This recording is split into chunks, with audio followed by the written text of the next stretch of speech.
ইনজুরিকে পেছনে ফেলে দলে ফিরলেন লিওনেল মেসি, আর তরুণদের নিয়ে নতুন দল গড়লেন লিওনেল স্ক্যালোনি। আর্জেন্টিনার সমর্থকদের জন্য সুখবর, চোট কাটিয়ে জাতীয় দলে ফিরেছেন মহাতারকা লিওনেল মেসি। সেপ্টেম্বরে ভেনেজুয়েলা এবং ইকুয়েডরের বিপক্ষে আসন্ন বিশ্বকাপ বাছাই পর্বের ম্যাচের জন্য শক্তিশালী প্রাথমিক দল ঘোষণা করেছেন কোচ লিওনেল স্ক্যালোনি, আর সেই দলের নেতৃত্বে থাকছেন মেসি। কিছুদিন আগেই ইন্টার মিয়ামির হয়ে খেলার সময় ডান পায়ের মাংসপেশিতে চোট পেয়েছিলেন মেসি।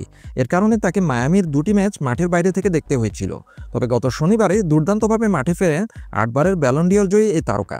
বদলি হিসেবে নেমে 1টি গোল এবং 1টি অ্যাসিস্ট করে দলকে জেতাতে বড় ভূমিকা রাখেন তিনি। তার এই চমৎকার প্রত্যাবর্তনের পরেই জাতীয় দলে তার অন্তর্ভুক্তি নিশ্চিত হলো। আর্জেন্টিনা যেহেতু ইতিমধ্যেই 2026 বিশ্বকাপের জন্য যোগ্যতা অর্জন করে ফেলেছে এবং গ্রুপের শীর্ষস্থানও নিশ্চিত করে ফেলেছে, তাই কোচ স্ক্যালোনি এই সুযোগে দলে বেশ কিছু তরুণ প্রতিভাকে সুযোগ দিয়েছেন। রিয়াল মাদ্রিদের ফ্রাঙ্কো মাস্তান্তুনো, ম্যানচেস্টার সিটির ক্লদিও এচেভেরি এবং কোমো ক্লাবের বিস্ময় বালক নিকো পাজের মতো তরুণ তুর্কিদের দলে ডেকেছেন তিনি। স্ক্যালোনির এই পদক্ষেপে স্পষ্ট যে তিনি ভবিষ্যতের জন্য একটি শক্তিশালী দল গঠনের দিকে নজর দিচ্ছেন। তবে দলে যেমন নতুন মুখের আগমন ঘটেছে, তেমনি কিছু পরিচিত মুখকে বাদও পড়তে হয়েছে। সবচেয়ে বড় অনুপস্থিতি চেলসি মিডফিল্ডার এনজো ফার্নান্দেজের।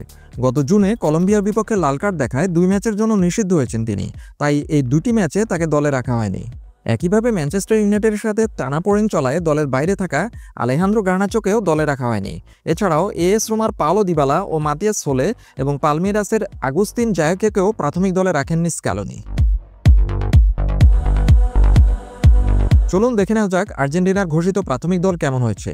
গোলরক্ষক হিসেবে আছেন অ্যাস্টন ভিলার এমিলিয়ানো মার্টিনেজ, ক্রিস্টাল প্যালেসের ওয়াল্টার বেনিটেজ এবং মার্সেই ক্লাবের জেরেনিমো রুলি। ডিফেন্ডার হিসেবে কারা কারা আছেন? টটেনহাম হটস্পারের ক্রিস্টিয়ানো রোমারো, বেনফিকার নিকোলাস ওটামেন্ডি, অ্যাটলেটিকো মাদ্রিদের নাহুয়েল মোলিনা, রিভার প্লেটের গঞ্জালো মন্টিয়েল, মার্সেই ক্লাবের লিওনার্দো বালের্দি, ভিয়ারিয়েলের হুয়ান ফয়েত, অলিম্পিক লিও ক্লাবের নিকোলাস টাগলিয়াফিকো, রিভার প্লেটের মার্কোস অ্যাকুইনা, বোর্নমাউথের জুলিও সোলার এবং মার্সেই ক্লাবের ফাকুন্দো মেদিনা।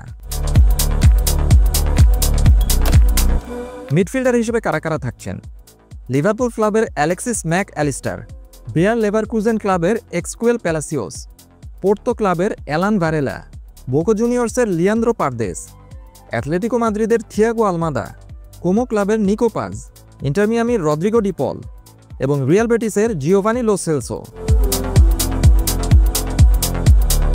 ফরওয়ার্ড হিসেবে কারা কারা থাকছেন?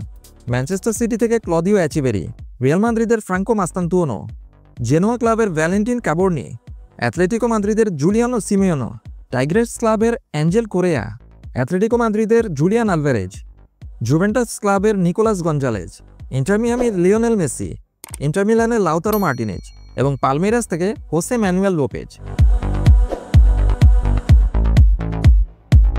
বলা যায় আগামী 2টি কোয়ালিফাইং ম্যাচের জন্য একটি শক্তিশালী প্রাথমিক দল দিয়েছেন লিওনেল স্ক্যালোনি। আর্জেন্টিনা দলের জন্য থাকলো শুভকামনা।